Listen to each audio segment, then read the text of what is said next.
Las llaves de mi casa sonaban frías en su mano. Tienes 1 hora para irte, Amalia. Su voz era de hielo. La misma voz que días antes me juraba que cuidaría de mí.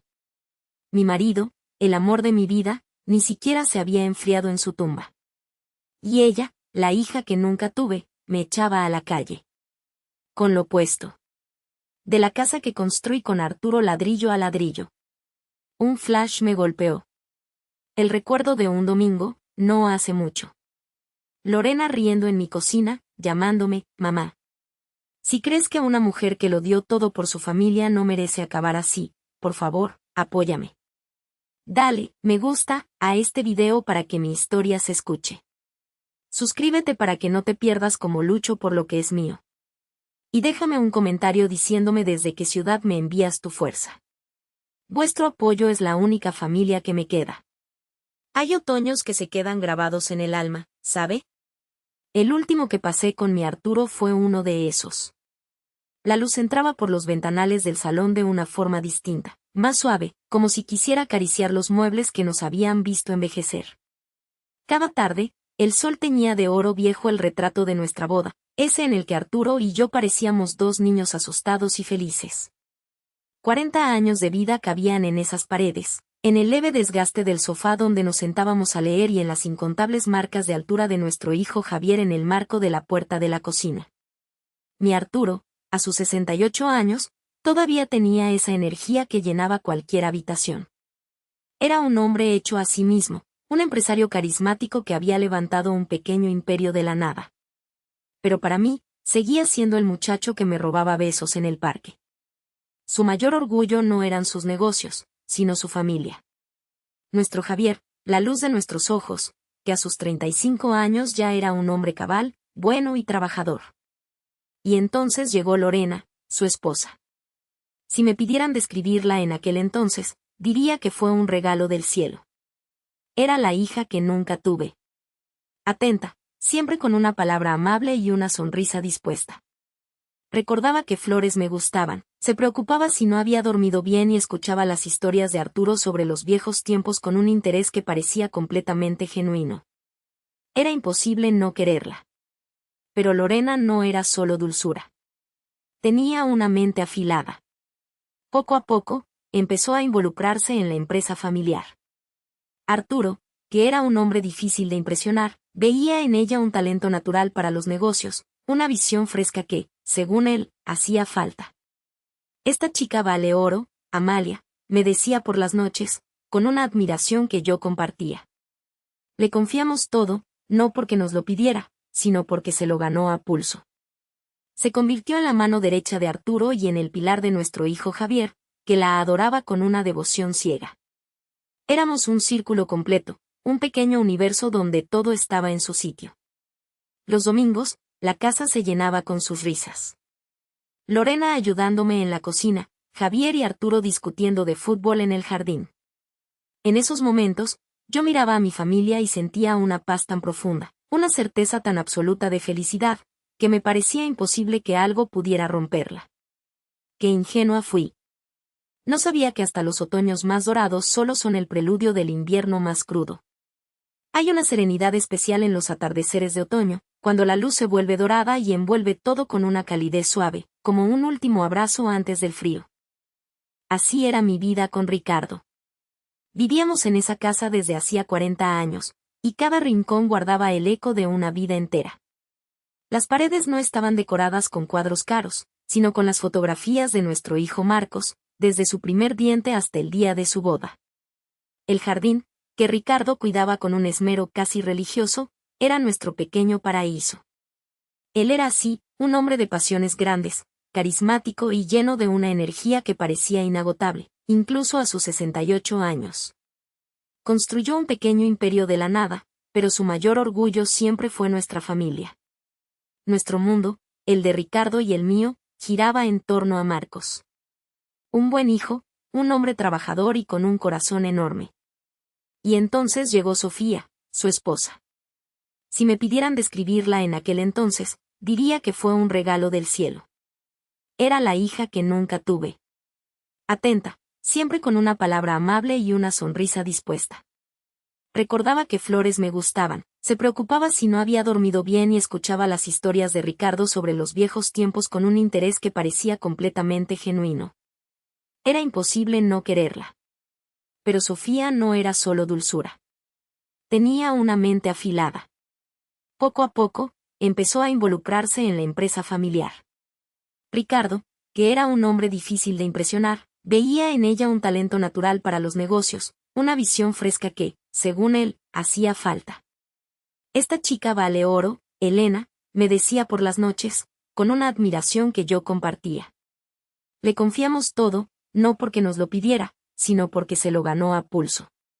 Se convirtió en la mano derecha de Ricardo y en el pilar de nuestro hijo Marcos, que la adoraba con una devoción ciega.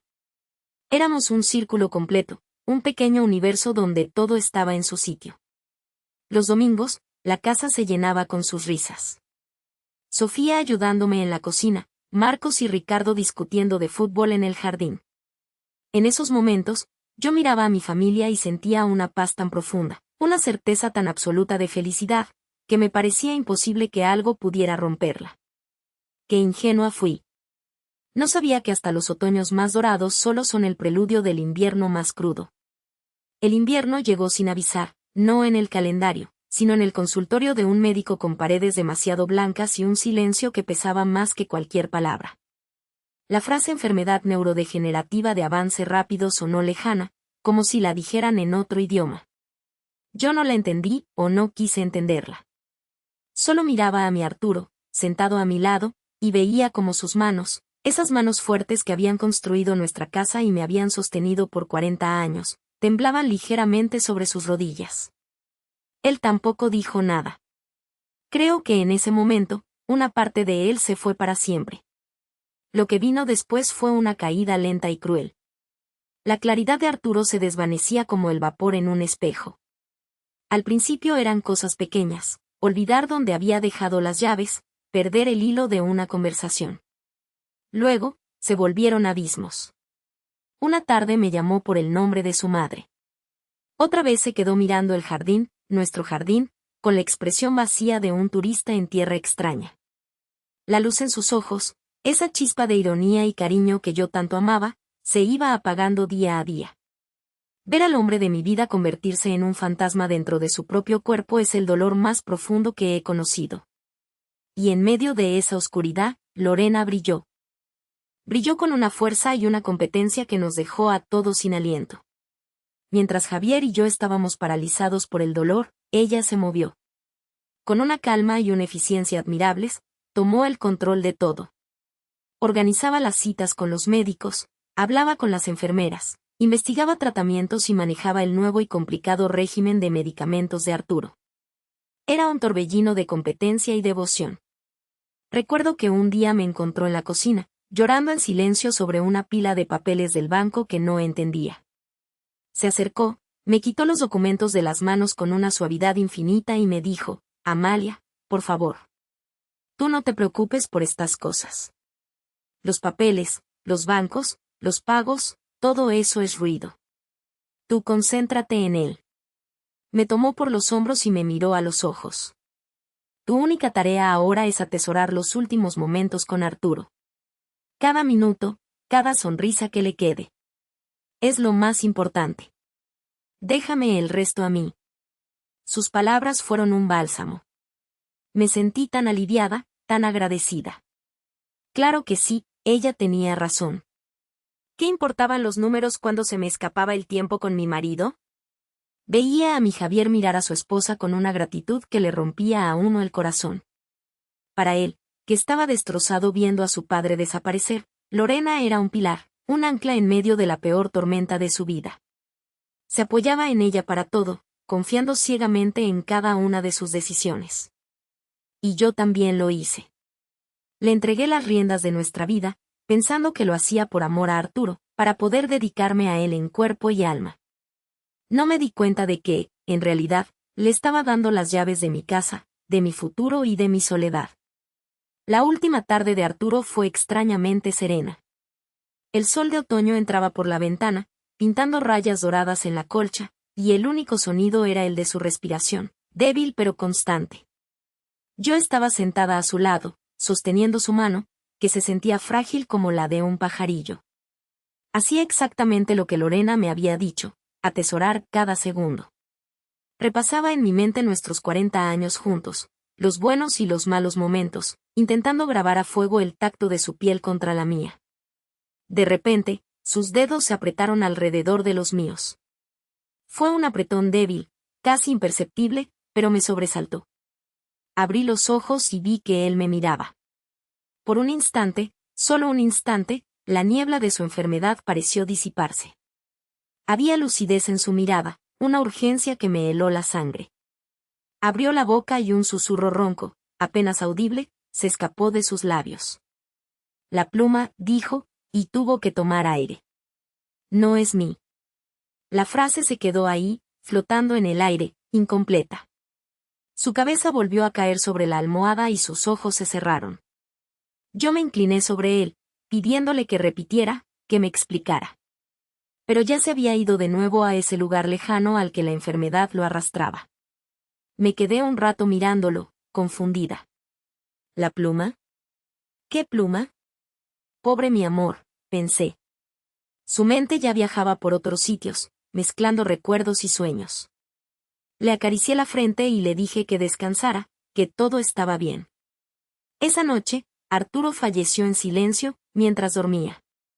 Y en la neblina de dolor que lo envolvió todo, aquellas palabras sin sentido se perdieron como una gota de lluvia en el océano. El funeral fue un borrón de caras tristes, abrazos y palabras de consuelo que no consolaban nada. Javier estaba hecho pedazos, un niño grande que había perdido a su héroe. Y Lorena, como siempre, fue una roca. Lo organizó todo con una eficacia asombrosa, desde las flores hasta el último detalle del entierro. Yo solo flotaba, ausente, una sombra que asentía y daba las gracias sin sentir nada. Pero fue después, cuando la última visita se fue y la puerta de casa se cerró, que empecé a notar los cambios. No fue nada brusco, no. Fue algo mucho más sutil, como una corriente de aire frío que se cuela por una rendija. Lorena empezó a tomar pequeñas decisiones. Un día, era el correo. No te preocupes, Amalia, yo me encargo de las facturas y los papeles del banco, para que no te agobies. Otro día, era un jarrón que Arturo adoraba. Creo que aquí estorba un poco, lo guardaré para que no se rompa. Hablaba siempre de simplificarme las cosas, de quitarme cargas de encima. La verdadera estocada llegó una semana después. Nos sentó a Javier y a mí en la mesa del comedor. Puso sobre la mesa una carpeta con documentos. Su tono era suave, casi terapéutico.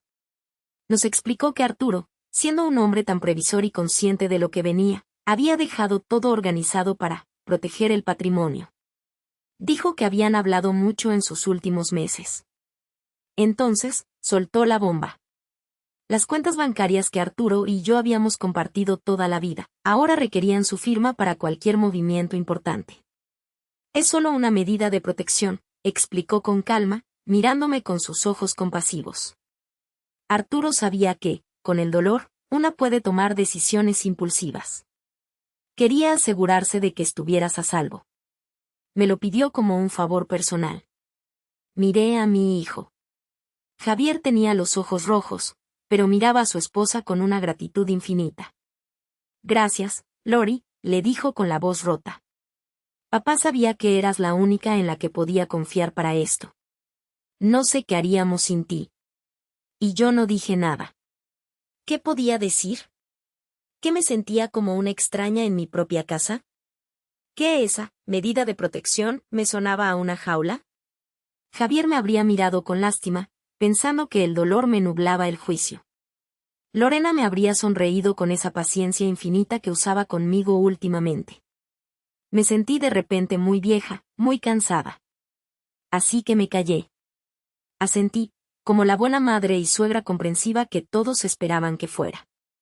Y en ese silencio, sentí como mi hogar dejaba de ser mío. El silencio que siguió a esa conversación se instaló en la casa como un polvo fino y amargo. No fue un silencio de paz, de duelo compartido, sino uno tenso, lleno de cosas no dichas. Los primeros días, me movía por las habitaciones como una sonámbula, esperando oír los pasos de Arturo, su tos suave desde el despacho, el sonido del periódico al pasar la página.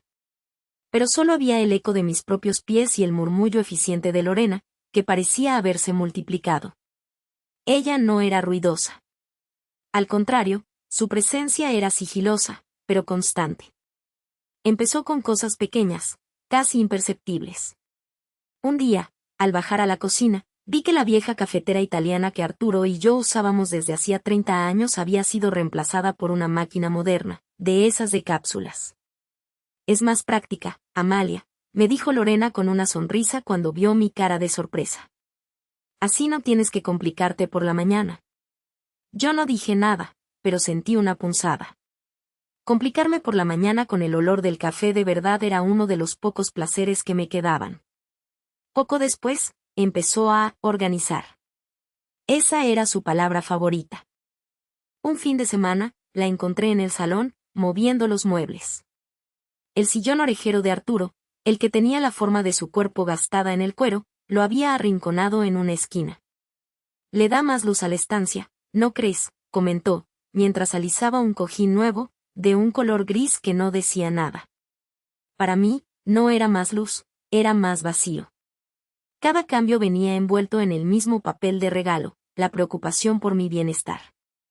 Te quito trastos de en medio para que la casa sea más fácil de limpiar. He guardado estas fotos en una caja para que no se estropeen. Lo que ella llamaba trastos, eran mis recuerdos. Las fotos que guardaba eran las de mis viajes con Arturo, las de Javier de pequeño. De repente, mi vida estaba siendo archivada, simplificada hasta desaparecer. Javier no veía nada de esto. Cuando volvía del trabajo, cansado y con la tristeza aún pegada a la piel, solo veía a una esposa diligente que mantenía el orden en medio del caos. Menos mal que está Lori, mamá, me decía. Se ocupa de todo. Es una santa. ¿Y cómo iba yo a decirle que su santa me estaba borrando poco a poco? Que cada vez que decía, simplificar, yo sentía que me arrancaba un trozo del alma. Sonaría a locura, a la ingratitud de una vieja amargada por el dolor. Así que seguí callando. Observaba cómo Lorena contestaba el teléfono de casa con una familiaridad que nunca fue suya, cómo decidía el menú de la cena sin preguntarme, cómo hablaba de nuestra casa, con una naturalidad que a mí se me había secado en la garganta. Me sentía como una invitada de honor en mi propia vida, una a la que hay que cuidar y mantener cómoda, pero a la que no se le permite tocar nada, no vaya a hacer que lo rompa. ¿Y la casa? Esa casa que Arturo y yo habíamos llenado de risas, de discusiones y de vida durante 40 años, se estaba volviendo fría, ordenada y ajena. Era el mausoleo perfecto, y yo, su fantasma residente. El punto de quiebre, la gota que finalmente rompió el dique de mi silencio, fue el despacho de Arturo. Entré una tarde buscando un viejo libro de cuentas y encontré a Lorena con una cinta métrica, hablando animadamente por teléfono sobre optimizar el espacio y crear una zona de trabajo más moderna. El despacho de mi marido. Su santuario. El lugar donde aún flotaba el olor de su tabaco de pipa y el cuero de su sillón favorito. Quería convertirlo en su oficina. Esa noche esperé a que Javier volviera. Me senté en la cocina, con las manos juntas sobre la mesa, como si estuviera rezando. Cuando entró, con el cansancio dibujado en la cara, le pedí que se sentara. Javier, hijo, tenemos que hablar, le dije con una voz que me sonó lejana, frágil. Empecé con cuidado, explicando cómo me sentía, cómo las cosas de Arturo, nuestras cosas, estaban desapareciendo. Le hablé del despacho. No le acusé, solo le describí mi dolor. Siento que me están borrando, Javier. Que están borrando a tu padre. Y no puedo soportarlo. Javier me escuchaba con el ceño fruncido, atrapado entre la lealtad a su madre y la devoción a su esposa. Justo en ese momento, como si tuviera un sexto sentido para las crisis, apareció Lorena en el umbral. No llevaba su habitual sonrisa de eficiencia, sino una expresión de profunda y tierna preocupación. Cariño, le dijo a Javier, ignorándome a mí por un instante. Tu madre está pasando por un duelo muy complicado. Es normal que se sienta así. Se acercó y, en un gesto que pretendía ser de consuelo, Me puso una mano en el hombro. Yo me encogí. Luego, se dirigió a los dos, con esa calma terapéutica que usaba para desarmar cualquier argumento. Javier, tu padre era un hombre muy previsor. Sabía que esto sería inmensamente difícil para tu madre. Por eso, antes de que su mente empezara a fallar, organizamos todo para protegerla. Abrió un archivador que había traído consigo y sacó unos documentos. Arturo me dio poderes para gestionar el patrimonio, precisamente para evitar que tu madre tuviera que lidiar con estas cargas en un momento tan vulnerable. Quería protegerla de decisiones impulsivas, de la confusión que trae el dolor. Javier cogió los papeles. Yo vi su firma, la firma de Arturo, en la parte inferior. Pero algo en ella se sentía extraño. No podía decir qué. Javier miraba los documentos, luego a Lorena, luego a mí. Estaba desesperado por encontrar un ancla en medio de la tormenta, y Lorena le estaba ofreciendo un puerto seguro, lógico y ordenado. Mamá, me dijo Javier, con la voz rota. Suplicaba. Papá lo planeó todo. Lorena solo está siguiendo sus deseos. Solo quiere ayudar. Por favor, confía en las decisiones de papá. Confía en ella. Su preocupación por mi supuesta fragilidad fue el golpe de gracia. No me veía como una mujer lúcida defendiendo su vida, sino como una anciana confundida a la que había que proteger de sí misma. En ese momento, entendí que había perdido a mi hijo. Se había puesto de su lado. No volví a sacar el tema. ¿Para qué? La batalla estaba perdida. Mi hogar se convirtió oficialmente en territorio de Lorena. El sillón de Arturo fue retapizado con una tela gris, moderna y sin alma. Las paredes fueron pintadas de un blanco clínico que olía a nuevo, borrando el tenue aroma a hogar que impregnaba la casa. Me sentía exiliada dentro de mis propias paredes, una extraña en el museo de una vida que ya no me pertenecía. Fue entonces cuando tomé la decisión. No podía seguir allí. No era una cuestión de que me echaran, sino de supervivencia.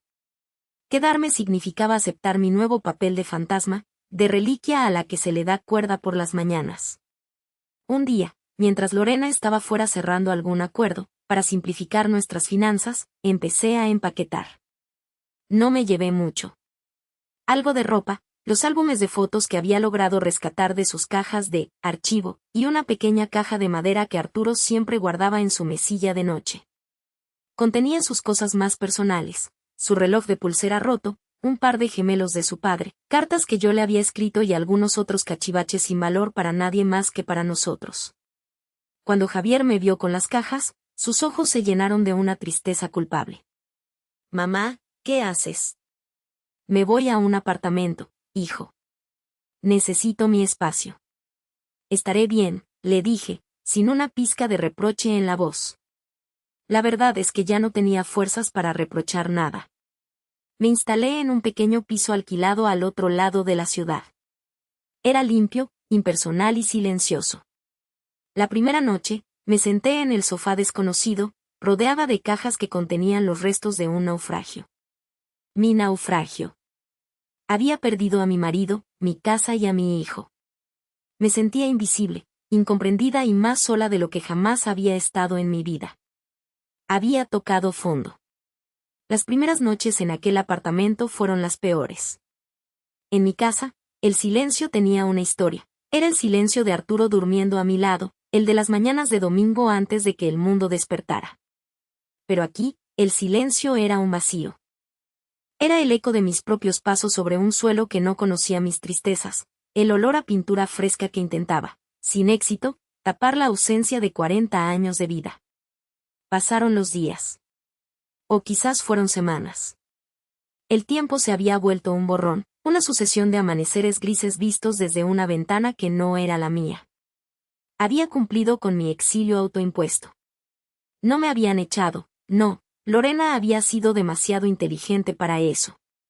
Me había hecho sentir como una invitada, una pieza de anticuario en mi propio hogar, hasta que la única salida digna fue marcharme. Una noche, el vacío del apartamento se hizo tan grande que sentí que me ahogaba. Necesitaba aferrarme a algo real, a algo que me recordara que mi vida anterior no había sido un sueño. Fue entonces cuando mis ojos se posaron en la pequeña caja de madera de Arturo, la única que me había traído. Estaba en un rincón, intacta. No había tenido el valor de abrirla.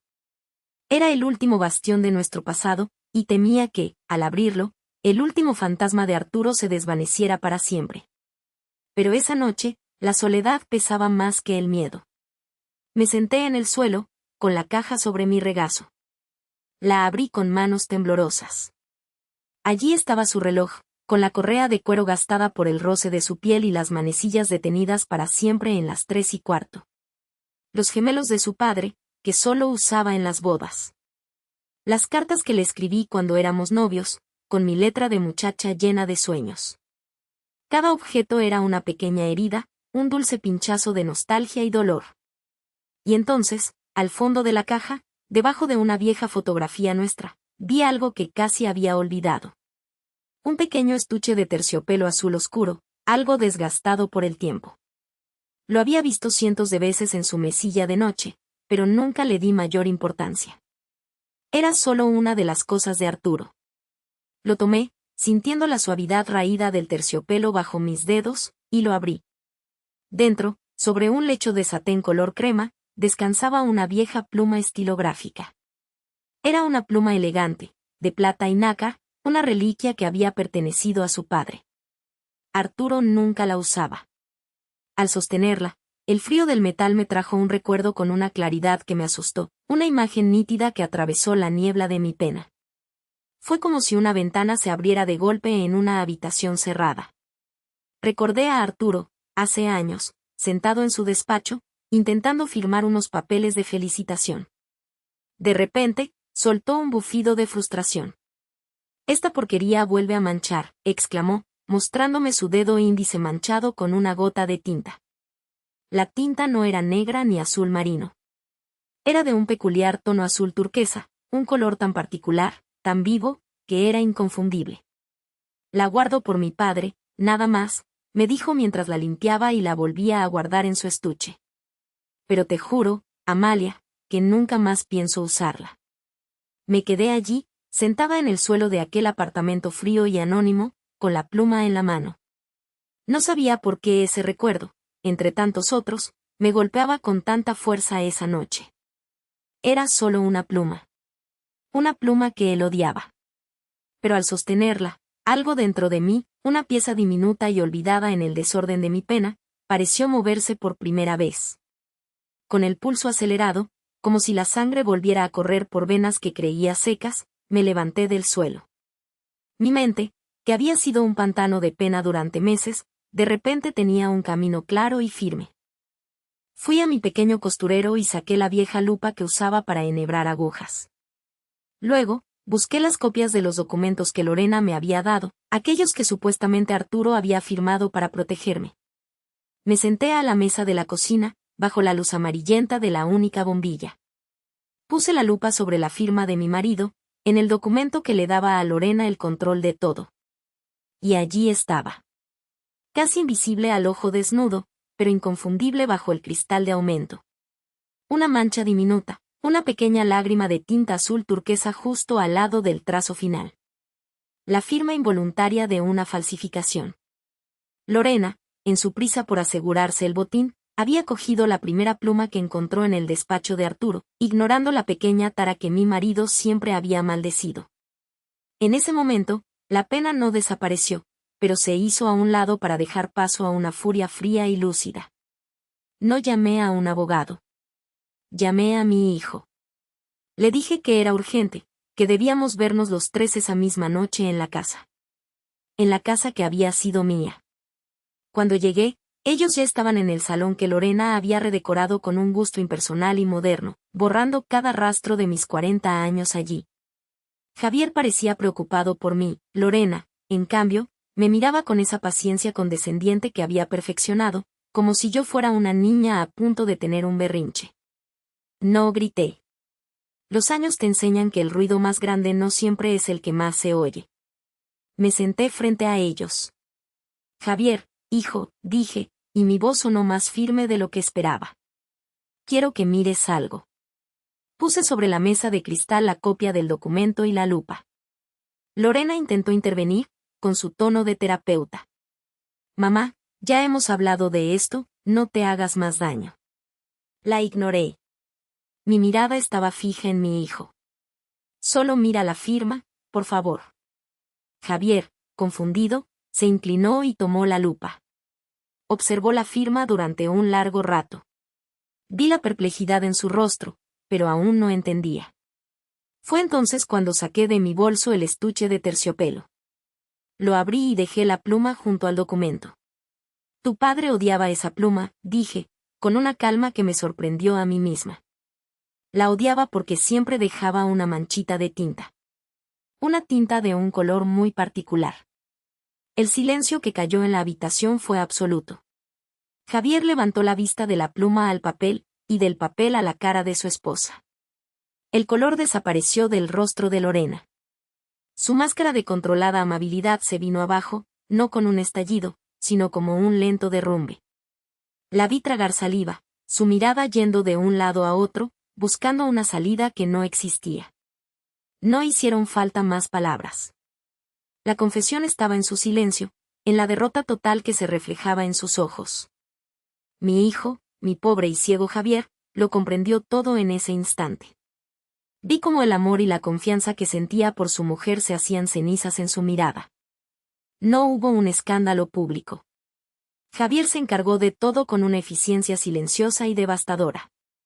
Con mi testimonio y la prueba de la pluma, los abogados deshicieron cada movimiento fraudulento. Lorena desapareció de nuestras vidas. No hubo gritos ni juicios en los periódicos. Simplemente se esfumó, llevándose su mentira y enfrentando las consecuencias legales en la intimidad de un despacho. Meses después, volví a mi casa. El proceso de sanar la herida con Javier fue lento. Su culpa era un abismo entre nosotros, pero poco a poco, con la honestidad que nace del desastre, empezamos a construir un puente frágil sobre él. Un día, visité la tumba de Arturo. Por primera vez, sentí paz. Le susurré que todo estaba en orden, que la verdad había salido a la luz y que su legado estaba a salvo. Creí que esa era mi victoria. Creí que la historia había terminado. Estaba equivocada. Una tarde, mientras ordenaba por fin el despacho de Arturo, devolviéndole el alma que Lorena le había arrancado, abrí la pequeña caja de seguridad que él guardaba en el fondo de un armario. Dentro, junto a viejos títulos de propiedad, había un sobre grueso, sellado con lacre. La caligrafía de Arturo, temblorosa pero inconfundible, decía, para mi Amalia. Abrir solo si la oscuridad me alcanza antes de tiempo. Con un mal presentimiento que me heló los huesos, rompí el sello. La carta era una confesión. Arturo explicaba que, al principio de su carrera, traicionó y arruinó a su primer socio, un hombre llamado Alejandro Vera, robándole la idea sobre la que construyó todo nuestro imperio. Alejandro murió joven y en la pobreza, dejando una viuda y una hija pequeña. Cada palabra era un golpe. Pero la última línea de la carta me robó el aliento y convirtió mi victoria en cenizas. Lorena no actuó sola, Amalia.